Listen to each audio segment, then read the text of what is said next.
Welcome back to my vlogs. ಇವತ್ತು ಸ್ವಲ್ಪ ಬಿಸಿಲು ಕಣ್ಣು ತೆರೀತಾ ಇದೆ. ಇಲ್ಲಿ ಅಷ್ಟಾಗಿ ಬಿಸಿಲು ಇದ್ದಿಲ್ಲ ಇಷ್ಟು ದಿನ, ಸೊ ಏನು ಮಾಡ್ಕೊಳಕ್ಕೆ ಆಗ್ತಾ ಇರಲಿಲ್ಲ. ಆದರೆ ಬಿಸಿಲು ಇರೋದ್ರಿಂದ ಇವತ್ತಿನ ಸ್ವಲ್ಪ ಈ ಬಿಸಿಲಲ್ಲೆಲ್ಲ ಒಣಸ್ಕೊಳ್ಳೋ ಅಂಥದ್ದು, ಮಿಲ್ಕ್ ಹಾಕೊಂಡು ಪುಡಿ ಎಲ್ಲ ಮಾಡಿಸ್ಕೊಳ್ಳೋ ಅಂಥದ್ದು, ಇಂಥ ಕೆಲಸಗಳೆಲ್ಲ ಮುಗಿಸ್ಕೋಬೇಕು. ಇನ್ನು ಆಲ್ಮೋಸ್ಟ್ ಪ್ರೀ ಮಾನ್ಸೂನ್ ಬಂದ್ಬಿಡ್ತು. ಇಂಥ ಕೆಲಸ ಎಲ್ಲ ಏಪ್ರಿಲ್ ಮುಗಿಸ್ಕೊತಾ ಇದ್ದೆ ನಾನು. ಈ ಸತಿ ಆಗಿಲ್ಲ, ಹಾಗಾಗಿ ನಮ್ಮ ಲಕ್ ಚೆನ್ನಾಗಿದ್ದು ಬಿಸಿಲು ಬಂದರೆ ಎಲ್ಲ ಮಾಡಿಸ್ಕೋಬೋದು. ಹಸಿ ಅರಿಶಿನ ತರಿಸ್ಕೊಂಡಿದ್ದೀನಿ 2-3 ಪ್ಯಾಕೆಟು. ಇದನ್ನು ಚೆನ್ನಾಗಿ ತೊಳೆದು ಒಣಸಿ ಪುಡಿ ಮಾಡಿ ಇಟ್ಕೊಂಡ್ರೆ, ಅರಿಶಿನ ಮನೇಲೆ ತುಂಬ ಹೇಳ್ತಾರಲ್ವ ಮಿಶ್ರಣ ಇರುತ್ತೆ ಅರಿಶಿನದಲ್ಲಿ ಅದು ಇದು ಅಂತ. ಸೊ ಇಷ್ಟು ಮಾಡ್ಕೊಂಡ್ಬಿಟ್ರೆ ನಮ್ಗೆ ಭಯ ಇರಲ್ಲ. ಅರಿಶಿನದಲ್ಲಿ ತುಂಬ ಕೊಳೆ ಇರುತ್ತೆ. ಶುಂಠಿ ಎಷ್ಟು ಇಲ್ಲದೆ ಇದ್ರೂ ಒಂದು ಲೆವೆಲಿಗೆ ಕೊಳೆ ಇರುತ್ತೆ. ಸೊ ಸುಮಾರು ಸತಿ ತೊಳ್ಕೊಬೇಕಿಲ್ಲ ನೋಡಿ. ಫಸ್ಟ್ ನೀರಿದು ಕೊಳೆ ಇದೆ, ಇದನ್ನು ಒಂಥರ 3-4 ಸತಿ ಚೆನ್ನಾಗಿ ತೊಳ್ಕೊಬೇಕು. ತೊಳ್ಕೊಂಡ್ಮೇಲೆ ನೀಟಾಗುತ್ತೆ, ನಿಮಗೆ ನೀರು ಗೊತ್ತಾಗುತ್ತೆ, ಟ್ರಾನ್ಸ್ಪರೆಂಟ್ ಆಗಿರುತ್ತೆ. ಇಲ್ಲಿ ನೋಡಿ ಟ್ರಾನ್ಸ್ಪರೆಂಟ್ ಆಗಿದೆ, ಸೊ ಕೊಳೆ ಎಲ್ಲ ಹೋಗಿದೆ. ಇವಾಗ ರೆಡಿ ಆಯಿತು ಅಂತ, ನೀಟಾಗಿ ಅಂದರೆ ಕ್ಲೀನ್ ಆಯಿತು ಅಂತ. ಇವಾಗ ತುರ್ಕೊಳ್ಳೋದು. ಮುಂಚೆ ನಾನು ಚಾಕುಲ್ ಕಟ್ ಮಾಡ್ಕೋತಾ ಇದ್ದೆ, ತುಂಬ ಟೈಮ್ ಹಿಡಿದು ಬಿಡುತ್ತೆ ಅದು. ಕಡೆಗೆ ಈ ಥರ ತುರ್ಕೊಂಡ್ಬಿಟ್ರೆ ಬೇಗ ಆಗುತ್ತೆ. ಕೂತ್ಕೊಂಡು ತುರಿಯೋದು ನಿಂತ್ಕೊಂಡು ತುಂಬ ಹೊತ್ತು ಬ್ಯಾಕ್ ಪೇನ್ ಬಂದ್ಬಿಡುತ್ತೆ. ಕೂತ್ಕೊಂಡು ತುರಿದ್ಬಿಟ್ಟು ರೆಡಿ ಆಗುತ್ತಲ್ಲ, ರೆಡಿ ಆದಮೇಲೆ ಬಿಸಿಲಲ್ಲಿ ಒಣಸ್ಕೊಳ್ಳೋದು, ಇನ್ನೇನಿಲ್ಲ ಅಲ್ಲ. ಆ್ಯಂಡ್ ನಾನು ಟೆರೆಸಲ್ಲಿ ಒಣಸ್ತಾ ಇಲ್ಲ, ಇಲ್ಲೇ ಪಕ್ಕದಲ್ಲೇ ಒಣಗಿಸ್ಕೊತಾ ಇದ್ದೀನಿ. ಇನ್ ಕೇಸ್ ಬ್ಯಾಡ್ ಲಕ್ಕಿಗೆ ಮಳೆಗಿಳೆ ಬಂತು ಅಂದರೆ ಇಮಿಡಿಯೇಟಾಗಿ ತೊಗೊಂಬರ್ಬೋದು. ಇಲ್ಲಿ ವಿಪರೀತ ಬಿಸಿಲಿರುತ್ತೆ ಬೆಳಗಿನ ಜಾವ. ಆದರೆ ಮಾತ್ರನೇ ನಾವು ಮೇಲ್ಗಡೆ ಟೆರೆಸಲ್ಲಿ ಹೋಗ್ಬೋದಿಲ್ಲ, ಅಂದರೆ ಜಸ್ಟ್ ಹೋದ್ರೇ ತಲೆನೋವು ಬಂದ್ಬಿಡುತ್ತೆ, ಅಷ್ಟು ಬಿಸಿಲು. ಸೊ ಇಲ್ಲೇ ಪಕ್ಕದಲ್ಲೇ ಒಣಗಿಸ್ಕೊತಾ ಇದ್ದೀನಿ. ಅವಾಗ ಸ್ವಲ್ಪ ಸ್ಪೇಸ್ ಚೇಂಜ್ ಮಾಡಬೇಕು ಅಷ್ಟೇ. ಸಂಜೆ ಆಗಿದೆ, ಸೊ ಇವಾಗ ಎಷ್ಟಾಗಿದೆ ಅಂತ ನೋಡಿಕೊಂಡು ಹೊರಗಡೆ ತಂದು ಇಟ್ಕೋಬೇಕು. ಮತ್ತೆ ನಾಳೆ ಹಾಕೋಬೇಕು. ಒಂದಿನದೆಲ್ಲ ಆಗುತ್ತೋ ಇಲ್ವೋ, ನೆಕ್ಸ್ಟ್ ಡೇ ಹಾಕೋಬೇಕು. ಟೆರೆಸಲ್ಲಿ ಹಾಕೊಂಡ್ಬಿಟ್ರೆ ಯೋಚನೆ ಇಲ್ಲ, ಒಂದ್ ಕಡೆ ಇಟ್ಬಿಟ್ರೆ ಸಂಜೆವರೆಗೂ ಯೋಚನೆ ಇಲ್ಲ. ಬಟ್ ಇಲ್ಲೆಲ್ಲ ಇಟ್ಕೊಂಡಾಗ ಏನಾಗುತ್ತೆ, ಮಧ್ಯಾಹ್ನ ಒಂದ್ ಕಡೆ ಬಿಸಿಲು, ಬೆಳಿಗ್ಗೆ ಇನ್ನೊಂದ್ ಕಡೆ ಬಿಸಿಲು, ಈ ತರ ಆಗುತ್ತೆ. ಸೊ ಚೇಂಜ್ ಮಾಡ್ಕೋಬೇಕು. ಇವಾಗ ಜಾಗ ಎಲ್ಲ ಚೇಂಜ್ ಮಾಡಿ ಇಟ್ಟಿದ್ದೀವಿ. ಇವಾಗ ನೋಡೋಣ ಎಷ್ಟಾಗಿದೆ ಅರಿಶಿನ ಅಂತ. ಇವಾಗ ಇಲ್ಲಿ ನೋಡಿ, ಮೇಲ್ಗಡೆ ಸೈಡ್ ಒಣಗಿದೆ, ಅಡಿಗೆ ಅಷ್ಟು ಒಣಗಿಲ್ಲ ಅಷ್ಟೇನೆ. ಅರಿಶಿನದ ಕೆಲಸ ಒಂದು ಲೆವೆಲ್ಲಿಗೆ ಆಯಿತು, ಅಂದರೆ ಪೂರ್ತಿ ಆಗಿಲ್ಲ. ಅಫ್ಕೋರ್ಸ್ ಅರ್ಧಂಬರ್ಧ ಒಣಗಿದೆ. ನಾಳೆನೂ ಒಣಗಿಸ್ಕೊಂಡ್ರೆ ನಾಳೆ ಸಂಜೆವರೆಗೂ ರೆಡಿ ಆಗಬೇಕು ಅಂತ ಅಂದ್ಕೊಂಡಿದ್ದೀನಿ. ಈ ಅರಿಶಿನ ಥರನೇ ಕೆಲವೊಂದೆಲ್ಲ ಬೇರೆ ಐಟಮ್ಸ್ ತರಿಸಿಟ್ಕೊಂಡಿದ್ದೆ. ಈಗ ಒಂದು ಸತಿ ಮಾಡಿ ಇಟ್ಕೊಂಡ್ರೆ ಸುಮಾರು ದಿನಕ್ಕೆ ತೊಂದರೆ ಇಲ್ಲಪ್ಪ ಅಂತ ಹೇಳುವಂಥದ್ದು. ಎಲ್ಲ ಜಾಸ್ತಿ ಕ್ವಾಂಟಿಟಿಲಿ ತರಿಸ್ಕೊಂಡಿಲ್ಲ, ಸ್ವಲ್ಪ ತರಿಸ್ಕೊಂಡಿದ್ದೀನಿ. ಇನ್ ಕೇಸ್ ಮಳೆಗಳೇ ಬಂದ್ಬಿಡ್ತು ಅಂದರೆ ಮತ್ತೆ ಏನೂ ಮಾಡೋದಕ್ಕಾಗಲ್ಲ. ಮಾನ್ಸೂನ್ ಶುರು ಆದಮೇಲೆ ಏನು ಮಾಡೋಕ್ಕಾಗಲ್ಲ. ಹಾಗಾಗಿ ಸೊ ಈ ಥರ ಇದು ಬ್ರೌನ್ ರೈಸು ಒಂದು 5 kg ತರಿಸ್ಕೊಂಡಿದ್ದೀನಿ. ಇದೇನು ತುಂಬ ಬೇಗ ಹುಳ ಬರೋದು ಅಂಥದ್ದೇನೂ ಇಲ್ವಲ್ಲ. ಒಂದು 5 kg ತರಿಸ್ಕೊಂಡಿದ್ದೀನಿ. ನಂಗೆ ಸುಮಾರು ತಿಂಗಳೇ ಬರುತ್ತೆ, ಯಾಕೆಂದರೆ ಬರೀ ಇದೇ ಯೂಸ್ ಮಾಡಲ್ವಲ್ಲ. ವೈಟ್ ರೈಸು, ರಾಗಿ, ಮಿಲ್ಲೆಟು ಹೀಗೆ ಚೇಂಜ್ ಮಾಡ್ತಾ ಇರೋದ್ರಿಂದ ಇದೇನು ಅಷ್ಟು ಸ್ವಲ್ಪ ತಿಂಗಳ ಕಾಲ ಬಂದುಬಿಡುತ್ತೆ ನನಗೆ. ಸೊ ಇದು ಅಕ್ಕಿನೂ ಹಾಗೆ ಇಟ್ಕೋತೀನಿ ಅನ್ನ ಮಾಡೋಕ್ಕೆ, ಮತ್ತು ಮಿಲ್ಗೂ ಹಾಕಿಸ್ಕೋತೀನಿ. ಇದರಲ್ಲಿ ನಾನು ಮಿಲ್ಗೆ ಹಾಕಿಸ್ಕೊಂಡ್ರೆ ಅಕ್ಕಿ ರೊಟ್ಟಿ ಮಾಡೋಕ್ಕಾಗುತ್ತೆ, ಉಬ್ಬು ರೊಟ್ಟಿಗೆ ತುಂಬ ಚೆನ್ನಾಗಾಗುತ್ತೆ.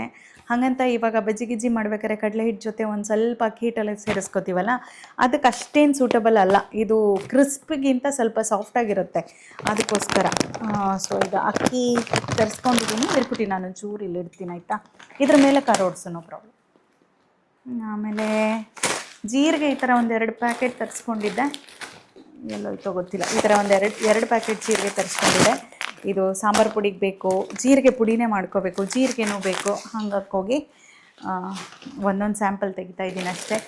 ಇದು ಕಡಲೆಬೇಳೆ ಬಂದುಬಿಟ್ಟು ಕಡಲೆ ಹಿಟ್ಟು ಮಾಡಿಸ್ಕೊಳ್ಳೋದು. ಇದು ನನಗೆ ಬಿಸಿಲೆಲ್ಲ ತುಂಬ ಚೆನ್ನಾಗಿದೆ, ತೊಳೆದು ಒಣಸ್ಕೋತೀನಿ, ನೋಡೋಣ ಏನಾಗುತ್ತೆ ಅಂತ. ಇದು ಬಂದುಬಿಟ್ಟು ಅಡುಗೆಗೂ ಆಗುತ್ತೆ, ಹಾಗೇ ಇದಕ್ಕೂ ಆಗುತ್ತೆ. ಏನಪ್ಪ, ಬಾತಿಂಗ್ ಪೌಡರು ಆಗುತ್ತೆ. ಜನರಲಿ ನನಗೆ ಸ್ನಾನ ಮಾಡ್ಸೋಕ್ಕೆ ಇದನ್ನು ಯೂಸ್ ಮಾಡ್ತೀನಿ, ನಾವೂ ಯೂಸ್ ಮಾಡ್ಬೋದು. ನೀವು ಇನ್ ಕೇಸ್ ಲಾಸ್ಟ್ ವ್ಲಾಗ್ ನೋಡಿದರೆ ಅದರಲ್ಲಿ ನೀಮ್ ಪೌಡರ್ ಮಾಡ್ಕೊಂಡಿದ್ದೆ, ಅದನ್ನು ಇದ್ರ ಜೊತೆ ಮಿಕ್ಸ್ ಮಾಡಿಕೊಂಡು ವಾರದಲ್ಲೊಮ್ಮೆ ಯೂಸ್ ಮಾಡ್ಕೋಬೋದು. ಇದ್ರ ಜೊತೆ ಈವನ್ ಅರಿಶಿನ ಪುಡಿ ಏನು ಮಾಡ್ಕೋತಾ ಇದ್ದೀವಿ ಅದನ್ನು ಸ್ವಲ್ಪ ಸೇರಿಸ್ಕೊಳ್ಳೋವಂಥದ್ದು. ಇದು ಬಾತಿಂಗ್ ಪೌಡರ್ಗೂ ಹೌದು, ಅಡುಗೆಗೂ ಹೌದು. ಅದನ್ನು ಬಿಟ್ಟು ಕೊತ್ತಂಬರಿ ಈ ಥರ ಒಂದು 2-3 ಪ್ಯಾಕೆಟ್ ಇದೆ ಕೊತ್ತಂಬರಿ. ಇದು ಅಷ್ಟೇ, ಕೊತ್ತಂಬರಿ ಪುಡಿನೂ ಮಾಡ್ಕೋಬೇಕು, ಕೊತ್ತಂಬರಿನೂ ಬೇಕು, ಹಾಗೆ ಸಾಂಬಾರು ಪುಡಿಗೂ ಬೇಕು, ಹಾಗಾಗಿ ತರಿಸ್ಕೊಂಡಿದ್ದೆ. ಇನ್ನು ಕೆಲವೊಂದೆಲ್ಲ ತರಿಸ್ಕೊಂಡಿಲ್ಲ, ಲೈಕ್ ಮೆಂತ್ಯ ಗಿಂತ್ಯ ಎಲ್ಲ ಆಲ್ರೆಡಿ ಬೇಕಾದಷ್ಟು ಸ್ಟಾಕ್ ಇತ್ತು. ಯಾವುದು ನೆಸೆಸಿಟಿ ಇತ್ತು ಅದು ಮಾತ್ರ ತೋರಿಸ್ತಾ ಇದ್ದೀನಿ. ಇದೆಲ್ಲ ಬ್ಯಾಡಗಿ ಮೆಣಸು ಇದೆ, ಇಷ್ಟು ಕಮ್ಮಿಲಿ ಚಿಲ್ಲಿ ಪೌಡರ್ ಆಗಲ್ಲ, ಬಟ್ ಮನೆಯಲ್ಲಿ ಒಂದಷ್ಟು ಇದೆ. ಸೊ ಗುಂಟೂರು ಮೆಣಸಿತ್ತು, ಬ್ಯಾಡಗಿ ಇರಲಿಲ್ಲ, ಬ್ಯಾಡಗಿ ಸ್ವಲ್ಪನೇ ತರಿಸ್ಕೊಂಡಿದ್ದೀನಿ. ನೋಡೋಣ, ಚಿಲ್ಲಿ ಪೌಡರ್ ಮಾಡ್ಕೋಬೇಕು, ಅದು ಹಾಗೆ ಸಾಂಬಾರು ಪೌಡರ್ಗೂ ಬೇಕು. ಇದು ಜೀರಿಗೆದು ಇನ್ನೊಂದು ಪ್ಯಾಕೆಟು. ಇದು ಮಿಲ್ಲೆಟ್ಟು ಅಷ್ಟೇ. ಮಿಲೆಟ್ ಬರೀ ಕಮ್ಮಿ ತರಿಸ್ಕೊಂಡಿದ್ದೀನಿ, ಯಾಕಂದರೆ ಮಿಲೆಟಲ್ಲಿ ಬೇಗ ಹುಳ ಬರುತ್ತೆ, ಹಾಗಾಗಿ ತುಂಬ ಕಮ್ಮಿ ತರಿಸ್ಕೊಂಡಿದ್ದೀನಿ. ಇದೆಲ್ಲ ಒಂದು ವರ್ಷಕ್ಕೆಲ್ಲ ಏನಿಲ್ಲ, ಒಂದು ತಿಂಗಳು ಬಂದರೆ ಹೆಚ್ಚು ಅಷ್ಟೇ. ಇದು ಮೇನ್ಲಿ ನಾನು ಅಂಬ್ಲಿಗೆ ಅಂತ ತರಿಸ್ಕೊಂಡಿದ್ದು. ಅಂಬ್ಲಿ ಮಾಡ್ಕೋಬೇಕಾದ್ರೆ ರವೆ ಮಾಡ್ಕೋಬೇಕು, ರವೆ ಮಾಡಿಕೊಂಡು ರವೆ ಥರ ಮಾಡಿಕೊಂಡು ಅಂಬ್ಲಿ ಮಾಡಿದ್ರೆ ತುಂಬ ಒಳ್ಳೆಯದಂತೆ ಡಾಕ್ಟರ್ ಖಾದರ್ ಅವ್ರ ಪ್ರಕಾರ. ಇದು ಏನಾಗುತ್ತೆ ಅಂದರೆ, ನಾವು ಡೈಲಿ ಯೂಸ್ಗೆ ಒಂದು ಸ್ವಲ್ಪ ರವೆ ಮಾಡಿಕೊಂಡು ಆಮೇಲೆ ಅದನ್ನು ತೊಳ್ಕೊಂಡ್ರೆ ತುಂಬ ವೇಸ್ಟೇಜ್ ಆಗುತ್ತೆ. ಅದ್ರ ಬದಲು ಈ ಥರ 1-2 kg ಚೆನ್ನಾಗಿ ತೊಳೆದು ಒಂದು 2-3 ದಿನ ಬಿಸಿಲಿಗೆ ಹಾಕಿ, 2 ದಿನ ಬಿಸಿಲಿಗೆ ಹಾಕಿ ಆಮೇಲೆ ಪಲ್ಸ್ ಮಾಡಿ ಇಟ್ಕೊಂಡ್ಬಿಟ್ರೆ ಡೈಲಿ ತೆಗೆದು ಅಂಬ್ಲಿ ಮಾಡ್ಕೋಬೋದು. ತುಂಬ ವೇಸ್ಟೇಜು ಇರೋದಿಲ್ಲ. ಆದರೆ ಇದರಲ್ಲಿ ಮಿಲೆಟಲ್ಲಿ ಬೇಗ ಹುಳ ಬರುತ್ತೆ, ಹಾಗಾಗಿ ಸ್ವಲ್ಪ ಕಡಿಮೆ ಕ್ವಾಂಟಿಟಿ, ತುಂಬ ಕಡಿಮೆನೇ ತರಿಸ್ಕೊಂಡಿದ್ದೀನಿ. ತಿಂಗಳಿಗೊಮ್ಮೆ ಚೇಂಜ್ ಮಾಡ್ಕೊಳ್ಳೋದು, ರೆಡಿ ಮಾಡ್ಕೋಬೇಕಾಗತ್ತೆ ಈ ಥರ. ಇದು ಸತ್ತು ಪೌಡರ್. ಇದು ಏನಂದರೆ, ಲಾಸ್ಟ್ ಟೈಮ್ ನಾನು ಗೋಧಿ ಹಿಟ್ಟು ಮಾಡಿಸ್ಕೊಂಡಿದ್ದು, ಮಧ್ಯದಲ್ಲಿ ಗೋಧಿ ಹಿಟ್ಟು ಖಾಲಿ ಆಯಿತು. ಮತ್ತು ಬೇಸಿಗೆಲ್ಲ ಆದರೆ ಒಣಗಿಸ್ಕೊಂಡೆಲ್ಲ ಮಾಡ್ಬೋದು, ಬೇರೆ ಟೈಮಲ್ಲಿ ಕಷ್ಟ ಅಂದ್ಬಿಟ್ಟು ಗೋಧಿ ಹಿಟ್ಟೇ ತರಿಸ್ಕೊಂಡಿದ್ದೆ. ಈಗ ಗೋಧಿ ಹಿಟ್ಟು ಖಾಲಿ ಆಗ್ತಾಯಿಲ್ಲ, ಅದಕ್ಕೆ ಒಂಚೂರು ಸತ್ತು ಪೌಡರು ಸೇರಿಸ್ಕೊಳ್ಳೋಣ ಅಂತ ಅಷ್ಟೇ.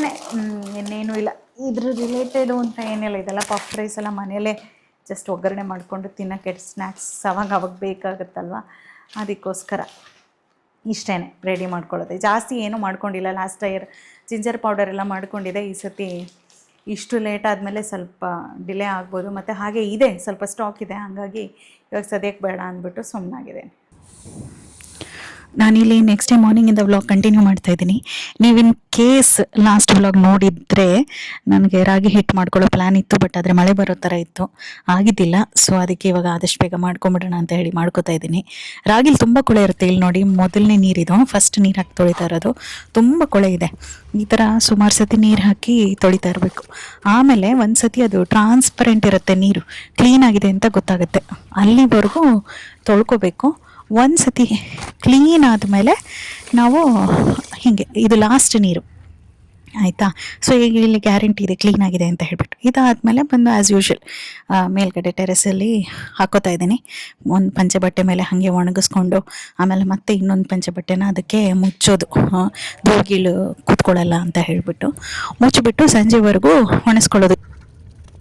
ಇವತ್ತು ಲಂಚ್ಗೆ ಮಿಲೆಟ್ ಕಿಚಡಿ ಮಾಡ್ತಾಯಿದ್ದೀನಿ. ಬೆಳಿಗ್ಗೆನೆ ಬೇಗ ಎದ್ದು ಮಿಲೆಟ್ ನೆನೆ ಹಾಕೊಂಡಿದ್ದೆ, 8 ಗಂಟೆಗಳ ಕಾಲ ನೆನೆ ಹಾಕದೆ ಯೂಸ್ ಮಾಡಬೇಡಿ ಅಂತ ಹೇಳ್ತಾರಲ್ಲ, ಹಾಗಾಗಿ ಹೆಸರು ಬೇಳೆ ಸಮೇತ ನೆನೆ ಹಾಕ್ಬಿಟ್ಟಿದ್ದೀನಿ. ಇವಾಗ ಹೀರೆಕಾಯಿ ಎಲ್ಲ ಹಾಕೊಂಡು ಕಿಚಡಿ ಮಾಡ್ಕೋಬೇಕು. ನಾನಿಲ್ಲಿ ಫಸ್ಟು ತರಕಾರಿ ಹೆಚ್ಕೋತಾ ಇದ್ದೀನಿ. ಇಲ್ಲಿ ಹೀರೆಕಾಯಿ ತೊಗೊಂಡಿದ್ದೀನಿ. ನೀವು ಯಾವ ತರಕಾರಿ ಬೇಕಿದ್ರೂ ತೊಗೋಬೋದು, ಇದೆ ಅಂತ ಇಲ್ಲ. ನನ್ನ ಹತ್ರ ಹೀರೆಕಾಯಿ ಇತ್ತು, ಹಾಗಾಗಿ ಹೀರೆಕಾಯಿ ಹಾಕ್ಕೊಂಡು ಮಾಡ್ತಾಯಿದ್ದೀನಿ. ನಮ್ಮ ಮನೇಲಿ ಅಷ್ಟಾಗಿ ತರಕಾರಿ ತಿನ್ನಲ್ಲ, ಹಾಗಾಗಿ ಇದು ಬೆಂದು ಹೋಗೋ ಥರ ಆಗಿಬಿಡುತ್ತೆ. ತುಂಬ ಈಸಿ, ಈ ಥರ ಗೊತ್ತಾಗ್ಬಾರ್ದು ಆ ಥರ ಮಾಡ್ಕೊಳ್ಳೋದು. ಆಮೇಲೆ ಈರುಳ್ಳಿ ಹಾಕಿ ಟೊಮೆಟೊನೂ ಹೆಚ್ಕೊಂಡಿದ್ದೀನಿ. ಆಮೇಲೆ ಇಲ್ಲಿ ಬಾಣಲೆಗೆ ಫಸ್ಟು ಡ್ರೈ ಸ್ಪೈಸಸ್ ಹಾಕೋತಾ ಇದ್ದೀನಿ, ಜೀರಿಗೆ, ಆಮೇಲೆ ಚಕ್ಕೆ, ಲವಂಗ, ಸ್ಟಾರು, ಈ ಥರ. ಆಮೇಲೆ ಬೆಳ್ಳುಳ್ಳಿ ಆದಮೇಲೆ ಶುಂಠಿ ಇರಲೇಬೇಕು, ಕಾಂಬಿನೇಷನ್ ಅದು. ಆಮೇಲೆ ಈರುಳ್ಳಿ ಟೊಮೆಟೊ ಹಾಕ್ಕೊಂಡು ಚೆನ್ನಾಗಿ ಬಾಡಿಸ್ಕೋಬೇಕು. ಇಲ್ಲಿ ನಂದು ಫೋನ್ ಸ್ಟೋರೇಜ್ ಫುಲ್ ಆಗಿಬಿಟ್ಟಿತ್ತು. ನಾನು ರೆಕಾರ್ಡ್ ಆಗಿದೆ ಅನ್ಕೋತಾ ಇದ್ದೆ, ಕೆಲವೊಂದು ಕ್ಲಿಪ್ಪಿಂಗ್ಸ್ ಮಿಸ್ ಆಗಿಬಿಟ್ಟಿದೆ. ಏನಿಲ್ಲ, ನಾನು ಹೀರೆಕಾಯಿ ಹಾಕಿ ನೀರು ಹಾಕಿ ಆಮೇಲೆ ನೆನೆ ಹಾಕ್ಕೊಂಡಿರೋ ಮಿಲೆಟು ಮತ್ತು ಹೆಸರುಬೇಳೆನ ಹಾಕ್ಕೊಂಡಿದ್ದೀನಿ ಅಷ್ಟೇ. ಹಾಕ್ಕೊಂಡು ಚೆನ್ನಾಗಿ ಕುದಿಸ್ಕೊಳ್ಳೋದು, ಮುಚ್ಚಿ ಬೇಯಕ್ಕಿಡೋದು, ಸಿಮ್ಮಲ್ಲಿ ಇಟ್ಬಿಡೋದು. ಚೆನ್ನಾಗಿ ಬೆಂದಮೇಲೆ ಇದಕ್ಕೊಂಚೂರು ಕೊತ್ತಂಬರಿ ಪುಡಿ, ಹಾಗೆ ಅಚ್ಕಾರದ ಪುಡಿ, 2 ಮನೆಯಲ್ಲೇ ಮಾಡ್ಕೊಂಡಿರೋವಂಥದ್ದು, ಅರಿಶಿನ ಉಪ್ಪನ್ನು ಹಾಕ್ಕೊಂಡಿದ್ದೀನಿ. ಮೇ ಬಿ ಅದ್ರದ್ದು ಕ್ಲಿಪ್ಪಿಂಗ್ ಮಿಸ್ ಆಗಿಬಿಟ್ಟಿದೆಯೋ ಏನು ಅಂತ ಗೊತ್ತಿಲ್ಲ, ಮೋಸ್ಟ್ಲಿ ಮಿಸ್ ಆಗಿಬಿಟ್ಟಿದೆ. ಹಾಕ್ಕೊಂಡ್ಬಿಟ್ರೆ ಒಂದು 2 ನಿಮಿಷ ಹೊಂದ್ಕೊಳ್ಳೋ ಅಷ್ಟು ಬೇಯಿಸ್ಕೊಂಡ್ಬಿಟ್ರೆ ಆಗೋಯ್ತು, ರೆಡಿ ಆಯಿತು. ಸೊ ಇವಾಗ ಏನಾದರೂ ಒಂದು ಸ್ವಲ್ಪ ಹುಷಾರಿಲ್ಲ, ಟಯರ್ಡ್ ಆಗಿದೆ, ಅದರ ನ್ಯೂಟ್ರಿಷನ್ ಬೇಕು, ಒಳ್ಳೆ ಲೈಕ್ ಹೆಲ್ದಿ ಫುಡ್ಡು ಮಾಡ್ಕೋಬೇಕು ಅಂದಾಗ ಈ ಥರ ಮಾಡ್ಕೋಬೋದು. ತುಂಬ ಸಿಂಪಲ್ ಆಗಿರುತ್ತೆ, ಬಟ್ ಯೆಟ್ ಹೆಲ್ದಿ ಆ ಥರ. ಇಲ್ಲಿ ನಾನು ರಾಯ್ತ ಮಾಡ್ಕೋತಾ ಇದ್ದೀನಿ. ಜನರಲಿ ರಾಯ್ತ ಎಲ್ಲ ಕ್ಯಾಪ್ಚರ್ ಮಾಡ್ಕೊಳ್ಳಲ್ಲ. ಬಟ್ ಇಲ್ಲಿ ನಾನು ಈರುಳ್ಳಿ ಬದಲು ಬನಾನಾ ಸ್ಟೆಮ್ ಯೂಸ್ ಮಾಡ್ತಾ ಇದ್ದೀನಿ. ಬನಾನಾ ಸ್ಟೆಮ್ಮು ತುಂಬ ಒಳ್ಳೆಯದು ಆರೋಗ್ಯಕ್ಕೆ, ಹೈ ಫೈಬರ್ ಅದು. ಅದರಿಂದ ಬಾಳೆದಿಂಡು ಹಾಕ್ಕೊಂಡು ರೈತ ಮಾಡ್ಕೋತಾ ಇದ್ದೀನಿ. ಏನಿಲ್ಲ, ಈರುಳ್ಳಿ ಬದಲು ಬನಾನಾ ಸ್ಟೆಮ್ ಹಾಕ್ಕೊಳ್ಳೋದಷ್ಟೇ, ಮತ್ತು ಎಲ್ಲ ಪ್ರೊಸೀಜರು ಸೇಮೇನೆ. ತುಂಬ ಸಿಂಪಲ್ ಊಟ. ಮಾವಿನಕಾಯಿ ಉಪ್ಪು ಖಾರ ಹಾಕ್ಕೊಂಡಿರೋದು, ಆಮೇಲೆ ಮೊಸರು ಬಜ್ಜಿ, ಬನಾನಾ ಸ್ಟೆಮ್ ಜೊತೆ ಮತ್ತು ಕಿಚಡಿ ಅಷ್ಟೇ ಹಾಕೋತಾ ಇದ್ದೀವಿ ಅಷ್ಟೇ. ಈ ಸಮ್ಮರ್ ಹಾಲಿಡೇ ಟೈಮಲ್ಲಿ ಮತ್ತು ವರ್ಕ್ ಫ್ರಮ್ ಹೋಮ್ ಇದ್ದಾಗ ಅಷ್ಟೇ ಎಲ್ಲರೂ ಒಟ್ಟಿಗೆ ಕುತ್ಕೊಂಡು ತಿನ್ನೋದು. ಅದು ಏನೇ ಅಡುಗೆ ಮಾಡಿರಲಿ ಎಲ್ಲರೂ ಒಟ್ಟಿಗೆ ಕುತ್ಕೊಂಡು ತಿಂದಾಗ ಏನೋ ಒಂದು ರುಚಿ ಅಷ್ಟೇ. ಚೆನ್ನಾಗಿ ಒಣಗಿದೆ, ಏನು ಯೋಚನೆ ಇಲ್ಲ. ಇವತ್ತಿನ ಪುಡಿ ಮಾಡ್ಕೊಳ್ಳೋದಷ್ಟೇ. ಈಗ ರಾಗಿ ಕತೆ ಏನಾಗಿದೆ ನೋಡೋಣ. ರಾಗಿನೂ ಚೆನ್ನಾಗಿ ಒಣಗಿತ್ತು. ಬಿಸಿಲು ಚೆನ್ನಾಗಿ ಇದ್ಬಿಟ್ರೆ ಒಂದೇ ದಿನಕ್ಕೆ ಒಣಗಿಬಿಡುತ್ತೆ, ಏನು ತೊಂದರೆ ಇಲ್ಲ. ರಾಗಿ ಹಿಟ್ಟು ರೆಡಿ ಆಯಿತು, ಮಿಲ್ಲಿಗೆ ಬಂದಿದ್ವಿ. ನೋಡಿ ಹಿಟ್ಟು ರೆಡಿ ಆಗಿದೆ. ಇದು ಅಂದರೆ 2 ಡಬ್ಬಿ ಬಂದಿದೆ. ಸೊ ನನಗೆ ಸುಮಾರು ತಿಂಗಳಿಗೆ ಏನು ಯೋಚನೆ ಇಲ್ಲ. ಇಲ್ಲಿ ಅರಿಶಿನೂ ಚೆನ್ನಾಗಿ ಒಣಗಿರೋದ್ರಿಂದ ಅರಿಶಿನ ಪುಡಿ ಮಾಡ್ಕೋತಾ ಇದ್ದೀನಿ. ಸ್ವಲ್ಪನೇ ಜಾರಲ್ಲಿ ಹಾಕ್ಕೊಂಡು ಈ ಥರ ಪುಡಿ ಮಾಡ್ಕೊಳ್ಳೋ ಅಂಥದ್ದು. ಇದು ಚೆನ್ನಾಗಿ ಕ್ರಿಸ್ಪಾಗಿ ಒಣಗಿರಬೇಕು, ಆವಾಗಲೇ ನೀಟಾಗಿ ಪುಡಿ ಆಗೋದಿಲ್ಲ. ನೋಡಿ ಹೀಗೆ ನಾನು ಹಿಂಗೆ ಮುರಿದ್ರೆ ಟಕ್ ಅಂತ ಮುರಿಬೇಕು, ಅದು ಮುರಿಬೇಕು. ಆವಾಗ ಅದು ಚೆನ್ನಾಗಿ ಒಣಗಿದೆ ಅಂತ ಹೇಳಿಬಿಟ್ಟು ಹಂಗೆ ಒಣಗಿದ್ದಾಗ ಚೆನ್ನಾಗಿ ಪುಡಿ ಆಗುತ್ತೆ, ಇಲ್ಲಾಂದ್ರೆ ಆಗೋದಿಲ್ಲ. ಸೊ ಈ ಥರ ಬ್ಯಾಚ್ ಬೈ ಬ್ಯಾಚ್ ಪುಡಿ ಮಾಡ್ಕೊಂಡಿರೋದು. ಇಲ್ಲಿ ನೋಡಿ ಕಲರ್ ಎಷ್ಟು ಚೆನ್ನಾಗಿದೆ ಅಂದ್ಬಿಟ್ಟು. ಮಾರ್ಕೆಟಲ್ಲಿ ಸಿಗೋ ಅರಿಶಿನಕ್ಕಿಂತ ಏನೂ ಕಮ್ಮಿ ಇರಲ್ಲ ಇದು. ಇದನ್ನ ಇವಾಗ ಬಾಟ್ಲಿಗೆ ಹಾಕೋತಾ ಇದ್ದೀನಿ. ನಾನೇನೋ 1 ಬಾಟ್ಲು ಬರುತ್ತೆ ಅಂದ್ಕೊಂಡೆ, 1.5 ಬಾಟ್ಲು ಬಂದುಬಿಟ್ಟಿದೆ. ನಾನು ಇಲ್ಲೇ ವ್ಲಾಗ್ ಎಂಡ್ ಮಾಡ್ತಾ ಇದ್ದೀನಿ. ಕೊನೆವರೆಗೂ ನೋಡಿರೋದಕ್ಕೆ ತುಂಬ ಥ್ಯಾಂಕ್ಸ್.